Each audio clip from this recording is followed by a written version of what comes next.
Hi everyone, welcome to my channel. ತಮ್ಮೆಲ್ಲರಿಗೂ ನಮ್ಮ ಚಾನಲ್ಗೆ ಸ್ವಾಗತವನ್ನು ಕೋರುತ್ತಾ ಇವತ್ತಿನ ವಿಡಿಯೋದಲ್ಲಿ 2026ನೇ ಶೈಕ್ಷಣಿಕ ಸಾಲಿನಲ್ಲಿ ನಡೆದಂತಹ ಆದರ್ಶ ವಿದ್ಯಾಲಯದ ಪ್ರವೇಶ ಪರೀಕ್ಷೆ ಸಂಬಂಧಪಟ್ಟ ಹಾಗೆ ಈಗಾಗಲೇ first round selection list complete ಮುಕ್ತಾಯಗೊಂಡಿದ್ದು ಇವತ್ತು ಎರಡನೇ ಸುತ್ತಿನ ಸೀಟು ಹಂಚಿಕೆ ಲಿಸ್ಟು ಪ್ರಕಟಗೊಂಡಿರುತ್ತದೆ. ಹೌದು, ಇವತ್ತು ದಿನಾಂಕ 6ನೇ ಜೂನ್ 2026ರಂದು ಇಲ್ಲಿ ಕರ್ನಾಟಕ ಸರ್ಕಾರ ಎರಡನೇ ಸುತ್ತಿನಲ್ಲಿ ಆಯ್ಕೆಯಾದಂತಹ ವಿದ್ಯಾರ್ಥಿಗಳ ಲಿಸ್ಟನ್ನು ಬಿಡುಗಡೆ ಮಾಡಿರುತ್ತಾರೆ.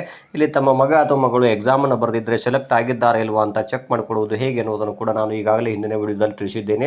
ತಾವುಗಳು ಏನು ಮಾಡಿ ಸಿಂಪಲ್ ಆಗಿ ಹೇಳ್ತಾ ಹೋಗ್ತೀನಿ ನೋಡ್ರಿ. ಇನ್ನೊಂದು ಸಾರಿ ಮೊದಲನೇದಾಗಿ ಏನು ಮಾಡಬೇಕು, ಗೂಗಲಲ್ಲಿ ಸ್ಕೂಲ್ ಎಜುಕೇಷನ್ ಅಂತ ಟೈಪ್ ಮಾಡಬೇಕು. ತದನಂತರ ಅಲ್ಲಿ ಸ್ಕೂಲ್ ಎಜುಕೇಷನ್ ಕರ್ನಾಟಕ ಸರ್ಕಾರ ಅಂತ ಬರುತ್ತೆ, ಅದನ್ನು ಕ್ಲಿಕ್ ಮಾಡಬೇಕು.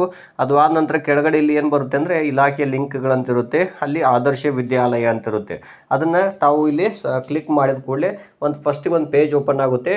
ಆ ಪೇಜಲ್ಲಿ ಏನು ಫಸ್ಟಿಗೆ ಕೊಟ್ಟಿರ್ತಾರೆ ಅಂತ ತಾವು ನೋಡ್ಬೋದು. ಇಲ್ಲಿ 2026-27ನೇ ಸಾಲಿನ 6ನೇ ತರಗತಿಯ ಎರಡನೇ ಸುತ್ತಿನ ಆಯ್ಕೆ ಪಟ್ಟಿಯನ್ನು ಪ್ರಕಟಿಸಲಾಗಿರುತ್ತದೆ ಅಂತಿರುತ್ತದೆ. ಇಲ್ಲಿ second round selection list for admission to 6th standard ಇನ್ನು Adarsha Vidyalaya for the 2026 and 27 is published ಅಂತ ಇರುತ್ತೆ. ಹಾಗಾದ್ರೆ ಇಲ್ಲಿ ಈ ವಿದ್ಯಾರ್ಥಿಗಳು ಎರಡನೇ ಸುತ್ತಿನಲ್ಲಿ ಆಯ್ಕೆಯಾದಂತಹ ವಿದ್ಯಾರ್ಥಿಗಳು ಪ್ರವೇಶ ಪ್ರಕ್ರಿಯೆಯನ್ನು ಪೂರ್ಣಗೊಳಿಸಲು ಕೊನೆಯ ದಿನಾಂಕ 10ನೇ ಜೂನ್ 2026 ಅಂತ ಕೊಡಲಾಗಿರುತ್ತೆ.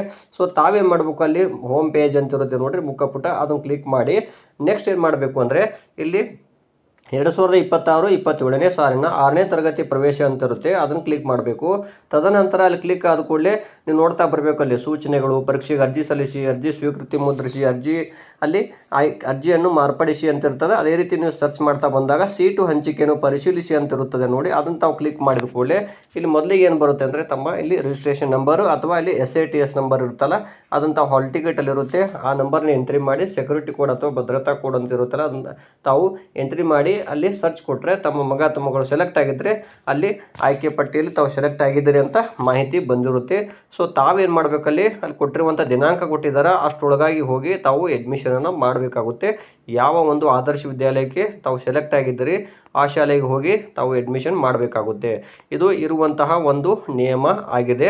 ಸೊ ಇಲ್ಲಿ ತಮ್ಮ ಮಗ ಅಥವಾ ಮಗಳು ಎಕ್ಸಾಮನ್ನು ಬರೆದು ಇಲ್ಲಿ ಸೆಲೆಕ್ಟ್ ಆಗಿದ್ದರೆ ತಾವು ತಕ್ಷಣವೇ ಹೋಗಿ ಅಡ್ಮಿಷನ್ ಮಾಡಬೇಕಾಗುತ್ತೆ ಅನ್ನುವಂಥ ಮಾಹಿತಿಯನ್ನು ತಮಗೆ ಇವತ್ತಿನ ವಿಡಿಯೋದಲ್ಲಿ ತಿಳಿಸ್ತಾ ಇದ್ದೀನಿ.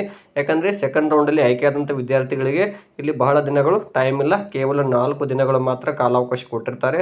ಸೊ ಯಾರ್ಯಾರು ಇಲ್ಲಿ ಸೆಲೆಕ್ಟ್ ಆಗಿದ್ದರೆ ತಕ್ಷಣವೇ ಹೋಗಿ ಅಡ್ಮಿಷನ್ ಮಾಡಿ ಅನ್ನುವಂಥ ಮಾಹಿತಿಯನ್ನು ತಮಗೆ ತಿಳಿಸ್ತಾ ಇದ್ದೀನಿ. ಧನ್ಯವಾದಗಳು.